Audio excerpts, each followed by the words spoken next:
కల్కి 2898 AD చీకటి ప్రపంచం గురించి చెప్తుంది. కల్కి ద్వారా చీకటి ప్రపంచం ఎలా అంతమైంది? కల్కి ఏం చేస్తాడంటే 2898 సంవత్సరంలో కథ మొదలవుతుంది. విలన్ మరియు అసురులు ఉంటారు. ఈ ప్రదేశాలు వాళ్ళ స్థావరాలు చూడటానికి ఎంతో నిర్మించుకొని ఉంటారు. కానీ అప్పుడే వాళ్ళ స్థావరాలు మొత్తం నాశనం అయ్యే పరిస్థితి వస్తుంది. విలన్ ఎలాగైనా తన సామ్రాజ్యంను అలాగే అక్కడ ఉండే ప్రదేశాలను చూస్తూ ఈ ప్రపంచాన్ని ఎలాగైనా నాశనం చేయాలి, అలాగే ప్రపంచాన్ని మొత్తం మన ఆధీనంలో ఉంచుకోవాలని అనుకుంటాడు. విలన్ దగ్గర ఉండే అసురులు ప్రపంచాన్ని దక్కించుకోవాలని మొదలు పెడతారు. ప్రపంచంలో ఉన్న ప్రతి స్థావరంను వాళ్ళు దక్కించుకుంటారు. కానీ కొన్ని ప్రదేశాలను వాళ్ళు దక్కించుకోలేకపోతారు. ఆ ప్రదేశాలు ఏవి అంటే కల్కి, అశ్వత్థామకు అలాగే శివుడికి సంబంధించిన ప్రదేశాలు ఆ ప్రదేశాల దగ్గరకు కూడా వెళ్ళలేకపోయారు. అసురులే కాదు, ఆ యుగంలో జన్మించిన ఏ ఒక్కరి వల్ల కూడా కాలేదు. ఆ ప్రదేశాలను దక్కించుకోవాలంటే కేవలం కల్కి మతానికి చెందిన వ్యక్తి కావాలి. సరిగ్గా కొన్ని సంవత్సరాల తర్వాత భైరవ అసురుల స్థావరంలోకి వస్తాడు. భైరవ ఆ ప్రదేశం దగ్గరకు వెళ్తాడు. వాటి గురించి తెలుసుకొని అసురులతో మాట్లాడతాడు. వాటిని దక్కించుకోవాలంటే సుమారు 6000 సంవత్సరాల క్రితం జరిగిన కథను మార్చాలి. అలా మార్చాలి అంటే 6000 సంవత్సరాల క్రితంకు వెళ్ళాలి. దాంతో 6000 సంవత్సరాల క్రితంకు వెళ్ళడానికి అసురులు, భైరవ అలాగే విలన్ సిద్ధమవుతారు.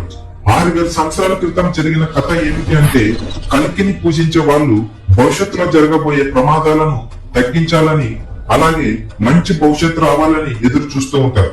కల్కిని నమ్మే అలాంటి ప్రజల మీద ఎన్నో ప్రమాదాలు వస్తూ ఉంటాయి. అలాగే ఎంతో భయంకరమైన వ్యక్తి అశ్వత్థామ. అశ్వత్థామ కొత్త ప్రపంచాన్ని సృష్టించగలడు.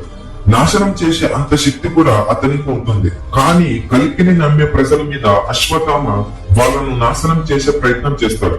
అప్పుడే కల్కికి మరియు అశ్వత్థామకు యుద్ధం జరుగుతుంది. ఆ యుద్ధంలో వాళ్ళిద్దరూ యుద్ధం చేస్తుంటే ప్రపంచం అంతమయ్యేలా జరుగుతుంది. అశ్వత్థామ యుద్ధంలో ఓడిపోతాడు. కల్కి అశ్వత్థామకు బందీగా ఉండాలని శాపం పెడతాడు. అలా కొన్ని వందల సంవత్సరాలు గడిచిపోతాయి. అశ్వత్థామ ఎలాగైనా ఆ శాపం నుంచి తప్పించుకోవాలని ప్రయత్నిస్తాడు. అయినా ఆ శాపంతో అలాగే ఉండిపోతాడు. కల్కిని నాశనం చేయాలని అశ్వత్థామ ఉంటాడు. అప్పుడే భైరవ అసురులు ఈ స్థావరాలకు వస్తారు. అసురులు చేరుకున్నాక భైరవ కొన్ని ప్రదేశాల దగ్గరకు ఒంటరిగా వెళ్తాడు. భైరవకు దైవం ఎక్కువ. దాంతో శివుడి ప్రదేశంలోకి వెళ్తాడు. అక్కడ అన్నిటిని చూస్తూ అలాగే ఉండిపోతాడు. అంతలోని అసురులు ఆ శివుడి ప్రదేశంలోకి వస్తారు.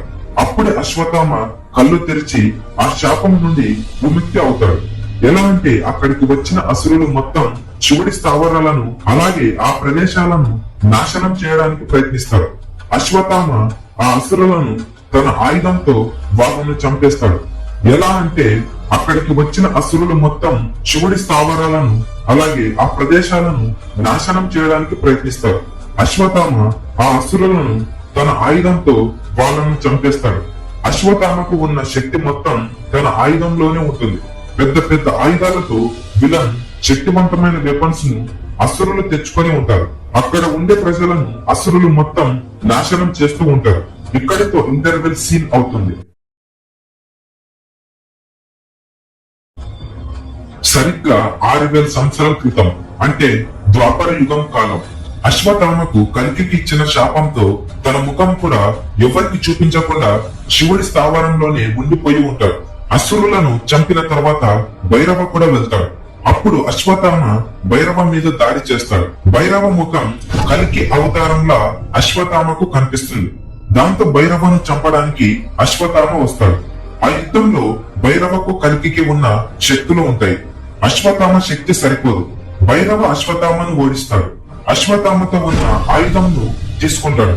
ఆయుధం చేతిలోకి రాగానే కల్కి అవతారంలా మారిపోతాడు. ఇక్కడ మాత్రం విలన్ అసురులు ప్రజలను చంపేస్తూ ఉన్నారు. ఏ దేవుడిని ఏ మతాన్ని నిర్మించకూడదని అందరిని చంపేస్తూ ఉంటారు. అందులో ఒక వ్యక్తి అదంతా చూసి కల్కిని పూజిస్తాడు. అప్పుడు ఒక్కసారిగా విలన్ కు సంబంధించిన ఆయుధాలు అలాగే వాళ్ళు తెచ్చుకున్న అసురులను కల్కి అవతారంలో ఉన్న భైరవ నాశనం చేసుకుంటూ వస్తారు. భైరవ చేతిలో ఆ ఆయుధం కోసం కలియుగంలో చాలా యుద్ధాలు జరిగాయి. అయినా ఏ ఒక్కరి వల్ల ఆయుధంను దక్కించుకోలేకపోయారు. భైరవ ఆ ఆయుధంను చేతిలో ఉంచుకొని అసురులను అక్కడ జరిగే ప్రతి ప్రమాదంను అడ్డుకునేలా చేస్తాడు. కల్కి ఒక్కడే అసురులు విలన్ కు సంబంధించిన వాళ్ళు మొత్తం వేలాది మంది ఉంటారు. కల్కికి వాళ్లకు యుద్ధం మొదలవుతుంది. ప్రజలను కాపాడాలని కల్కి, విలన్ అసురులు ఈ కాలాన్ని నాశనం చేసి చీకటి ప్రపంచంగా మార్చాలని అనుకుంటారు. ఈ యుద్ధంలో భైరవ ఓడిపోతాడు. అసురులు స్థావరాలను దక్కించుకొని నాశనం చేయడానికి ప్రయత్నిస్తారు. కల్కితో ఉన్న ఆ ఆయుధంను తీసుకొని అసురులు 2898 సంవత్సరంకు వస్తారు.